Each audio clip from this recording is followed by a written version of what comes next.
કેમ છો વિદ્યાર્થીઓ? હવે અત્યાર સુધી ધોરણ 12 કોમર્સ વાણિજ્ય વ્યવસ્થા અને સંચાલન વિષયમાં આપણે 5 પ્રકરણ પૂરા કર્યા છે. આ 5 પ્રકરણો પૈકી ત્રીજા પ્રકરણમાંથી એટલે કે આયોજનમાંથી અને 5મા પ્રકરણમાંથી એટલે કે કર્મચારી વ્યવસ્થામાંથી 5 માર્ક્સનો ઈ વિભાગનો પ્રશ્ન અવશ્ય પૂછાય છે. આપણે એ પણ સ્પષ્ટ કર્યું છે કે ત્રીજા પ્રકરણમાંથી આયોજનમાંથી એના લક્ષણો, એના તબક્કા અને આયોજનની મર્યાદાઓ, જ્યારે 5મા પ્રકરણમાંથી ફરજિયાતપણે કર્મચારી વ્યવસ્થા અંતર્ગત ભરતીના પ્રાપ્તિ સ્થાનો, એમાં આંતરિક અને બાહ્ય પ્રાપ્તિ સ્થાનો, પસંદગીની વિધિ અને તાલીમનું મહત્વ, આમાંથી એક પ્રશ્ન દર વર્ષે બોર્ડની એક્ઝામમાં 100% પૂછાય જ છે. એટલે આપણે એ રીતે એ મોટા પ્રશ્નો ખાસ તૈયાર કરવાના છે. 6થા પ્રકરણની વાત કરું તો આ પ્રકરણમાંથી પણ 5 માર્કનો પ્રશ્ન તો છે જ, પણ એ સિવાય 3 માર્ક્સની ટૂંકનોંધ સ્વરૂપનો પ્રશ્ન અને તફાવત સ્વરૂપનો પ્રશ્ન અહીંયાથી ખાસ પૂછાય છે. આ પ્રકરણમાં આપણે સંચાલનના વિવિધ કાર્યો લ્યુથર ગ્યુલિકના મતે P ફોર પ્લાનિંગ આયોજન, O ફોર ઓર્ગેનાઇઝિંગ પ્રબંધ, S ફોર સ્ટાફિંગ કર્મચારી વ્યવસ્થા, D ફોર ડાયરેક્ટિંગ દોરવણી, CO ફોર કોઓર્ડિનેટિંગ સંકલન, R ફોર રિપોર્ટિંગ અહેવાલ પ્રેષણ અથવા માહિતી પ્રેષણ અને B ફોર બજેટિંગ એટલે કે અંદાજપત્ર. તો વિદ્યાર્થી મિત્રો, આ લ્યુથર ગ્યુલિકની જે યાદી છે એ યાદી પૈકી ડી ફોર ડાયરેક્ટિંગ એટલે કે દોરવણી એ આ પ્રકરણનું નામ છે. અને દોરવણીમાંથી પણ તમને 5 માર્ક્સનો એક પ્રશ્ન પૂછાય.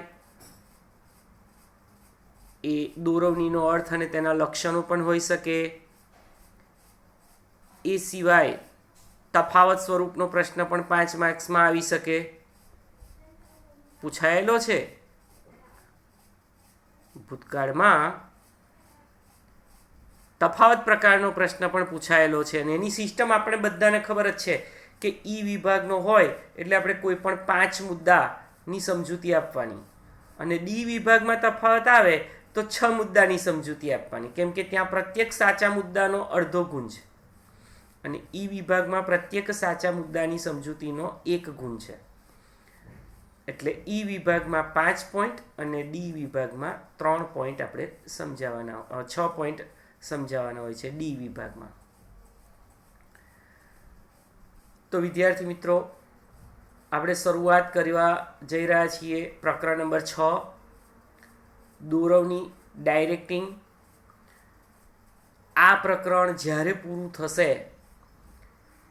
ત્યારે એવું કહેવાશે કે 12 કોમર્સ વાણિજ્ય વ્યવસ્થામાં 50% કોર્સ પૂરો થઈ ગયો, કારણ કે આખા પાઠ્યપુસ્તકમાં કુલ 12 પ્રકરણ ભણવાના છે. એમાંથી આ 6થું પ્રકરણ. એટલે આ ચેપ્ટરને અંતે અથવા ચેપ્ટર પૂરું થાય અને તમે એનું સ્વાધ્યાય જ્યારે લખશો ત્યારે તમારો 12 કોમર્સનો વાણિજ્ય વ્યવસ્થાનો 50% કોર્સ એ પૂરો થયેલો ગણાશે.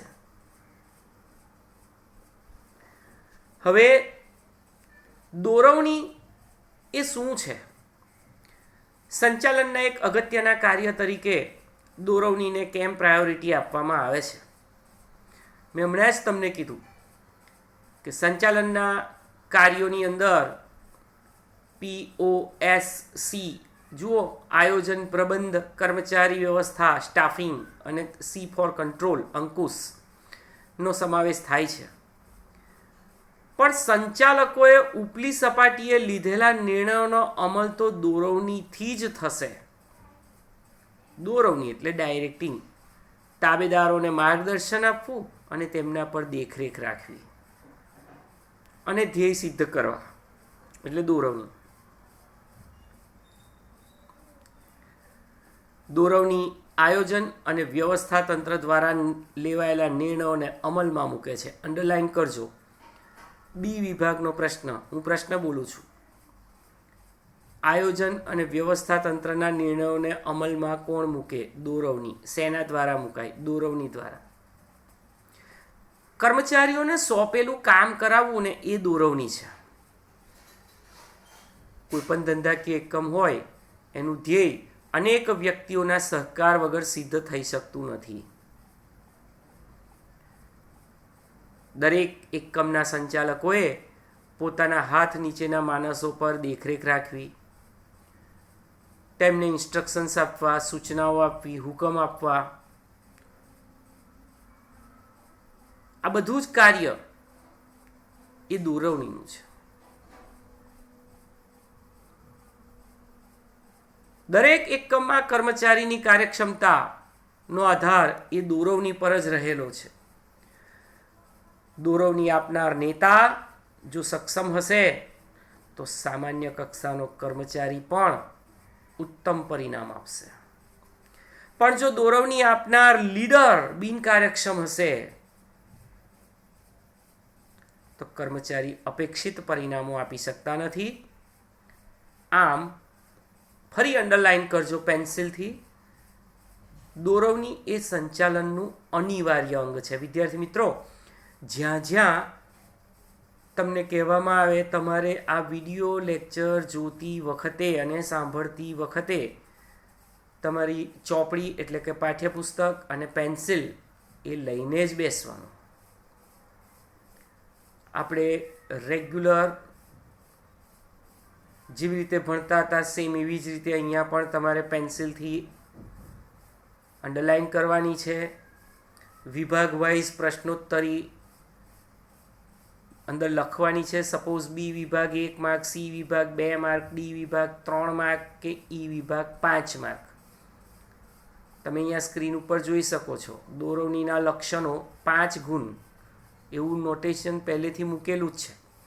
તમારે પણ અહીંયા જે પ્રમાણે છે એ જ પ્રમાણે તમારી ચોપડીમાં પાઠ્યપુસ્તકમાં નોંધ મૂકી દેવાની. ધંધાકીય એકમમાં દોરવણી અને માર્ગદર્શન પૂરું પાડવાનું કાર્ય યુદ્ધમાં વ્યૂહરચના ઘડવાના કાર્ય જેવું છે. તેમાં સાધન સામગ્રી અને માનવ શક્તિના ઉપયોગ, વિશિષ્ટ પ્રથાઓ, એ પ્રથાને કેન્દ્રિત કરવા માટેના સ્થાન એટલે સોર્સિસ, અર્થતંત્રની ગૂંચવણભરી બાબતો અને ધંધાકીય એકમના સાતત્ય, આ બધા વિશે વિચારણા કરવાની અને આદેશ આપવાની નૈતિક અને વૈધિક જવાબદારી એ દોરવણીમાં સમાવિષ્ટ થાય છે. એટલે દોરવણી એ સંચાલનનું અગત્યનું અંગ કહેવાય, અગત્યનું ઘટક કહેવાય. દોરવણી વગર સંચાલનના નક્કી કરેલા લક્ષ્યાંકો પાર પાડી શકાતા નથી.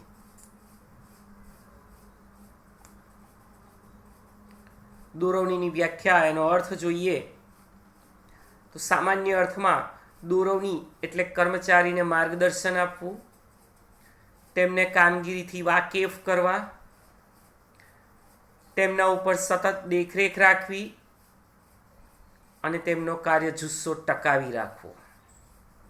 તમે જુઓ, આ બધા જ કાર્ય, આ બધા જ તત્વો, એલિમેન્ટ્સ એ connected with the human being, માનવ સાથે સંકળાયેલા છે.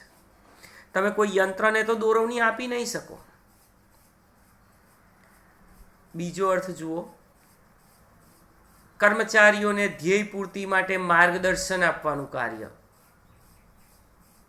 ગાઈડન્સ.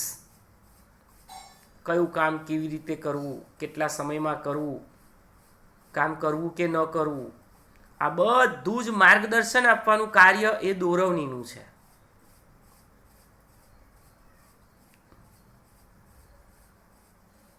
કુંજ અને ઓર્ડોનલ આપણે આ વ્યાખ્યા કરવાની છે. ત્યાં 1 માર્ક્સ લખી દો પેન્સિલથી.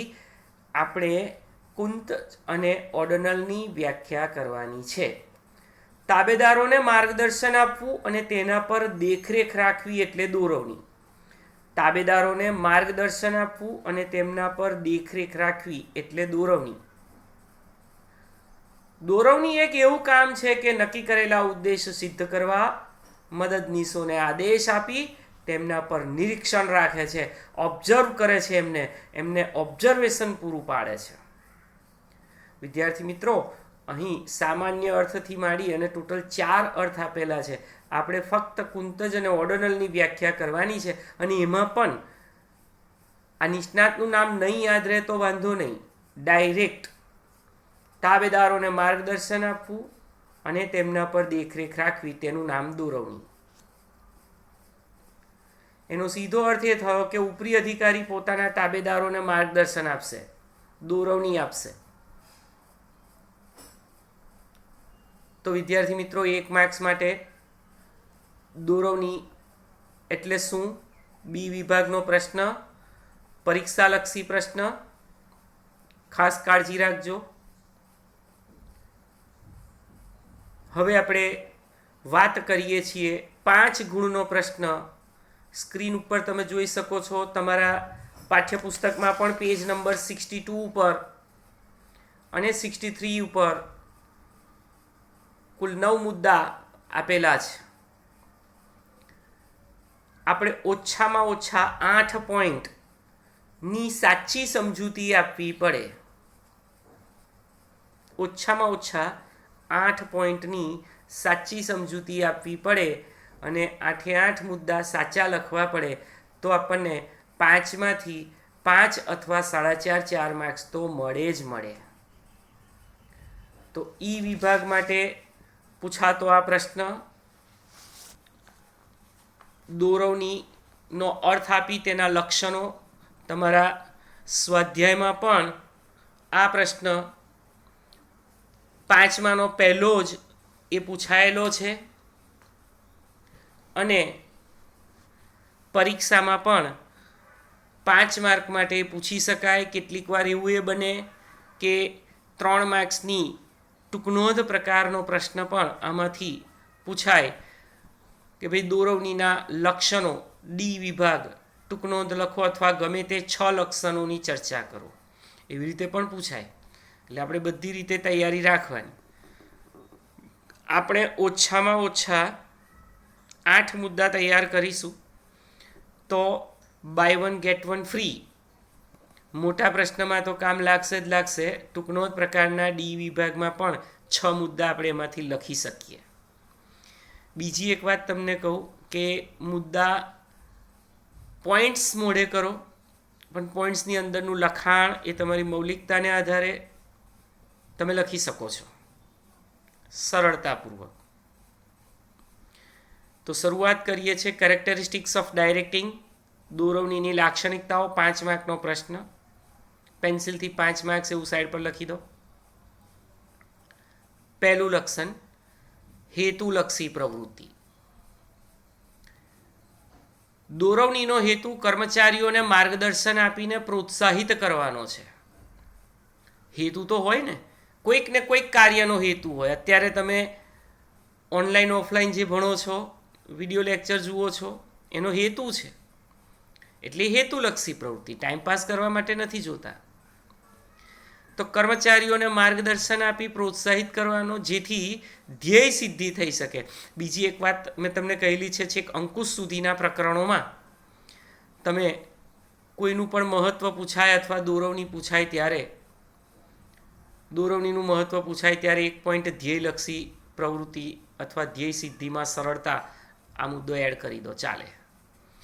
તો હેતુઓ સિદ્ધ કરવા માટે થતી આ પ્રક્રિયા, આ પ્રવૃત્તિ, કારણ કે કામદારો ઉત્પાદનના સ્થળે ઉત્પાદન કરે છે અને એમને માર્ગદર્શન આપવાનું છે. માર્ગદર્શન એટલે આપવાનું છે કે ઉત્પાદનમાં સાતત્યતા જળવાઈ રહે અને બજારની માંગને પહોંચી વળી શકાય.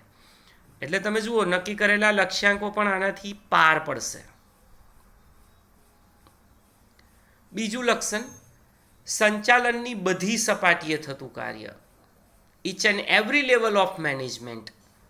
તમે બધા જાણો છો, there are 3 levels of management: top, middle and bottom.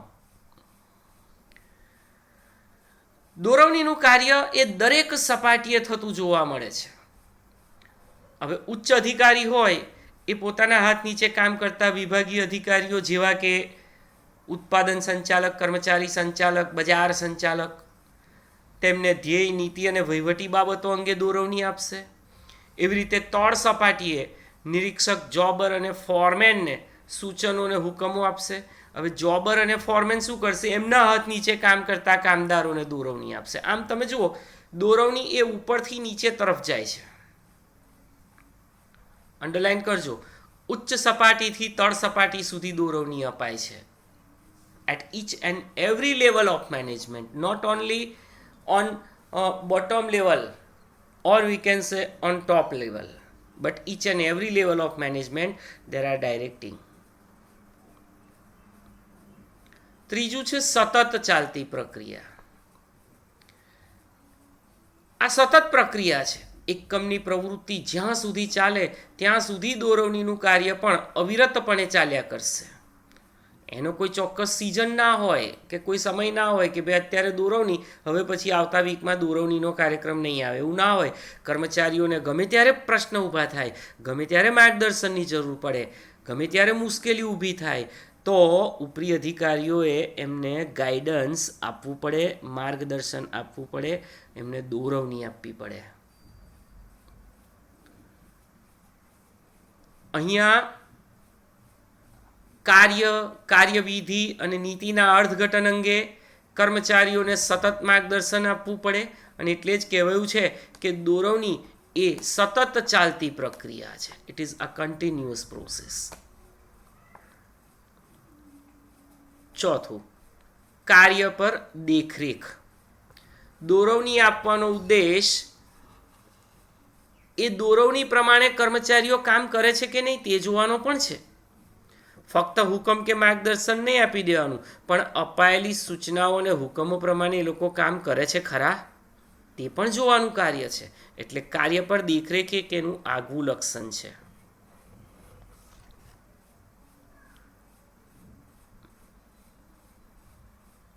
પાંચમું, વિશાળ કાર્યક્ષેત્ર. ત્યાં 2 માર્ક લખો સાઈડ ઉપર. 5મા મુદ્દાની બાજુમાં 2 માર્ક લખી રાખો. સમજાવો, દોરવણીનું કાર્યક્ષેત્ર વિશાળ છે. પ્રશ્ન એવો પૂછાય, દોરવણીનું કાર્યક્ષેત્ર વિશાળ છે, સમજાવો. તો આપણે એમાં સમજાવીએ કે ફક્ત કર્મચારીઓને માર્ગદર્શન કે શિખામણ જ નથી આપવાની, પણ સંચાલકોએ જે કંઈ પણ એકમના અનુસંધાનમાં નિર્ણયો લીધા છે એ નિર્ણયો નો અસરકારક અમલ થાય તે માટે તેનું અર્થઘટન પણ આપવાનું છે. નિર્ણય કેમ લીધો? નહીં તો પછી શું થશે? તમે સીધો નિર્ણય લઈ અને કર્મચારીઓ પર થોપી બેસાડશો તો એ લોકો વિરોધ કરશે, એ લોકો નહીં અપનાવે. તો દોરવણી આપનારનું એ પણ કાર્ય છે કે નિર્ણય કેમ લેવાયો છે એનું અર્થઘટન કરવું, એની સમજૂતી આપવી અને એનું વિશ્લેષણ કરીને અમલીકરણ કરાવવું. એટલે કહ્યું છે કે દોરવણીનું કાર્યક્ષેત્ર વિશાળ છે. ફક્ત માર્ગદર્શન આપવું અને દેખરેખ રાખવી એટલું જ નહીં, પણ લેવાયેલા નિર્ણયોનું અર્થઘટન કરી, વિશ્લેષણ કરી અને અમલીકરણ પણ કરાવવાનું છે. આ 3 શબ્દો લખી રાખજો. લેવાયેલા નિર્ણયોનું સમજૂતી, અર્થઘટન, વિશ્લેષણ અને અમલીકરણ. અર્થઘટન, વિશ્લેષણ અને અમલીકરણ કરાવવાનું કાર્ય પણ એ દોરવણી આપનારનું છે અને એટલે દોરવણીનું કાર્યક્ષેત્ર વિશાળ છે.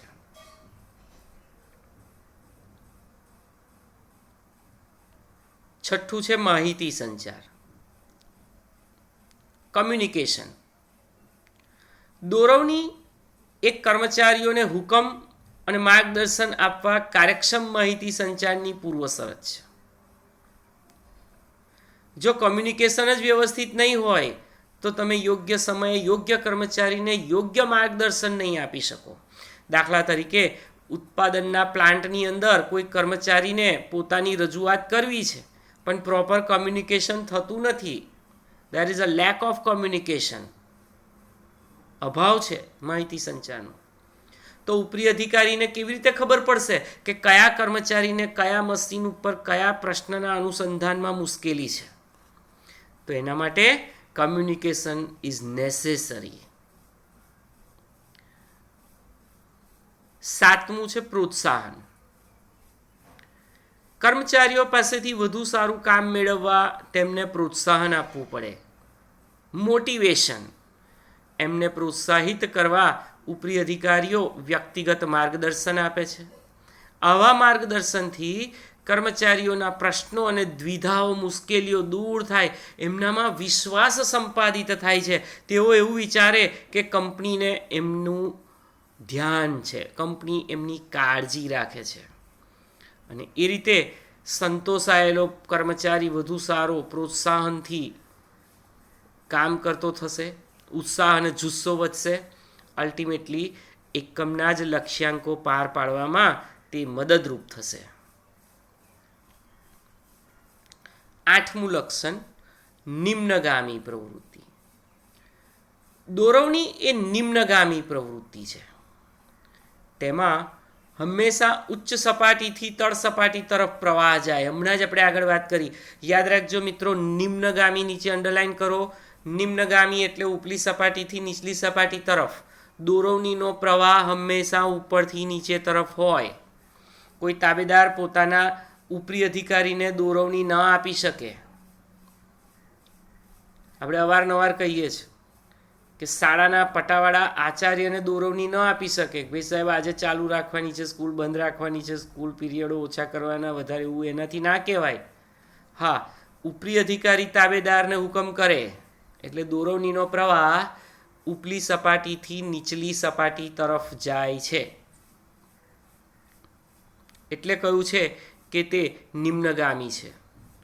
જેમ કે ઉચ્ચ સપાટીના અધિકારીઓ, સંચાલકો એ મધ્ય સપાટીના અધિકારીને દોરવણી આપે અને મધ્ય સપાટીના વિભાગીય અધિકારીઓ એ તળ સપાટીના નિરીક્ષક, જોબર, ફોરમેનને દોરવણી આપે અને તળ સપાટીના નિરીક્ષણ, જોબર, ફોરમેન જે છે નિરીક્ષકોને, એ લોકો પોતાના હાથ નીચે કામ કરતા કામદારોને દોરવણી આપે. આમ ઉપરથી નીચે તરફ દોરવણીનો પ્રવાહ જાય છે.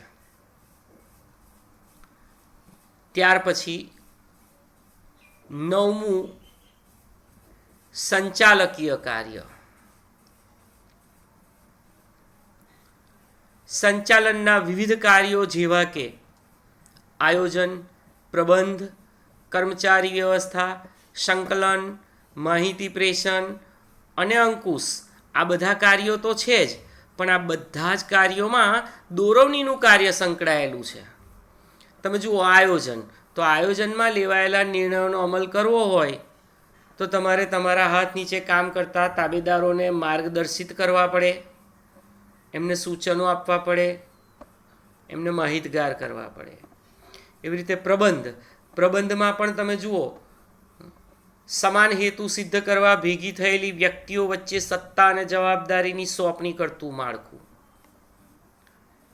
એમાં પણ દોરવણીની જરૂર પડશે. કર્મચારી વ્યવસ્થામાં તો કેન્દ્ર સ્થાને જ માનવી છે અને દોરવણીની જરૂરિયાત એ માનવીને છે, મશીનને નહીં. સંકલનની વાત કરીએ તો જુદા જુદા વિભાગોના જે પ્રયત્નો છે એમની વચ્ચે એક સૂત્રતા કે સુમેળ સાધવી છે તો પણ દોરવણીની જરૂર પડે. તો જ બધા વિભાગો એકબીજા સાથે કોઓર્ડિનેટ થઈને કાર્ય કરી શકશે. એટલે એના માટે પણ એ ખૂબ જરૂરી છે. માહિતી પ્રેષણની વાત કરીએ તો રિપોર્ટિંગ એટલે નીચલી સપાટીએ શું બન્યું, ક્યારે બન્યું, કેવી રીતે બન્યું, કોના દ્વારા બન્યું, કેમ બન્યું, આ બધાનો અહેવાલ ઉપલી સપાટીએ મોકલવાનો છે. અને એ પણ દોરવણીના અસરકારક કાર્યમાં એનો સમાવેશ થઈ જાય છે. અંકુશની વાત કરીએ તો અંકુશ એટલે તમે જાણો છો કે આયોજનમાં લેવાયેલા નિર્ણયો અનુસાર કામ થાય છે કે નહીં તે જોવું. એટલે પ્રયત્ન અને પરિણામ, સાધન અને ઉદ્દેશો વચ્ચે સમતુલા સાધવાનું કાર્ય એટલે અંકુશ. અહીં અંકુશનું કાર્ય પણ દોરવણી સાથે સંકળાયેલું છે. તો વિદ્યાર્થી મિત્રો,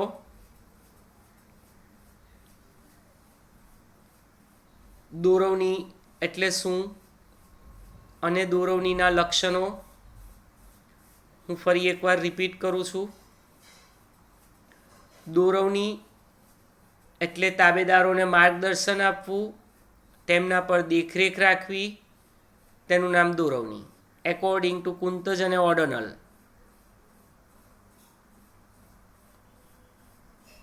લાક્ષણિકતાઓ 9 લક્ષણો છે.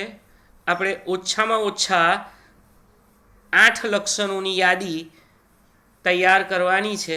અને એ 8 લક્ષણો એટલે સૌથી પહેલાં હેતુલક્ષી પ્રવૃત્તિ, બીજું સંચાલનની બધી સપાટીએ થતું કાર્ય, ત્રીજું સતત ચાલતી પ્રક્રિયા, ચોથું કાર્યો પર દેખરેખ, પાંચમું વિશાળ કાર્યક્ષેત્ર. આ વિશાળ કાર્યક્ષેત્ર મેં તમને એવું કહ્યું હતું 2 માર્ક્સનું વિધાન સાઈડ ઉપર સી વિભાગ 2 માર્ક એવું પણ લખી રાખો. એટલે બાય 1 ગેટ 1 ફ્રી મોટા પ્રશ્ન સાથે વિધાનાત્મક 2 માર્કનો પ્રશ્ન તૈયાર થાય આપણો. દોરવણીનું કાર્યક્ષેત્ર વિશાળ છે, વિધાન સમજાવો, સી વિભાગ. બસ આ 2 લીટી લખવાની. હું ફરી સમજાવી દઉં કે દોરવણીનું કાર્યક્ષેત્ર વિશાળ છે, વિધાન સમજાવો. દોરવણીનો હેતુ ફક્ત તાબેદારોને માર્ગદર્શન આપી અને દેખરેખ રાખવાનો નથી, પરંતુ લેવાયેલા નિર્ણયોની સમજૂતી આપો, અર્થઘટન કરો, વિશ્લેષણ કરો અને નિર્ણયોનું અમલીકરણ કરાવો. એ કાર્ય પણ દોરવણીનું છે. આથી કહી શકાય કે દોરવણીનું કાર્યક્ષેત્ર વિશાળ છે. ત્યાર પછી માહિતી સંચાર, 7મું પ્રોત્સાહન, 8મું નિમ્નગામી પ્રવૃત્તિ અને 9મું સંચાલકીય કાર્ય. હવે વિદ્યાર્થી મિત્રો જુઓ, તમારે અહીંયા દરેક મુદ્દામાં શું બાબત યાદ રાખવાની એનું એક તમને ફાસ્ટ ફોરવર્ડિંગ કરી આપું. મેં તમને પહેલાં જ કહ્યું પોઈન્ટ તો કરવા જ પડશે, આપણે મુદ્દા મોઢે કરી દેવાના છે. પણ દરેક મુદ્દાની અંદરનું લખાણ ક્યારેય ગોખવાનું નથી, એ આપણે સમજી લેવાનું છે. અને આપણી ભાષામાં, આપણા શબ્દોમાં આપણે એને કન્ટેન્ટ સાથે કનેક્ટ કરીને લખી શકીએ આપણી અભિવ્યક્તિ પ્રમાણે.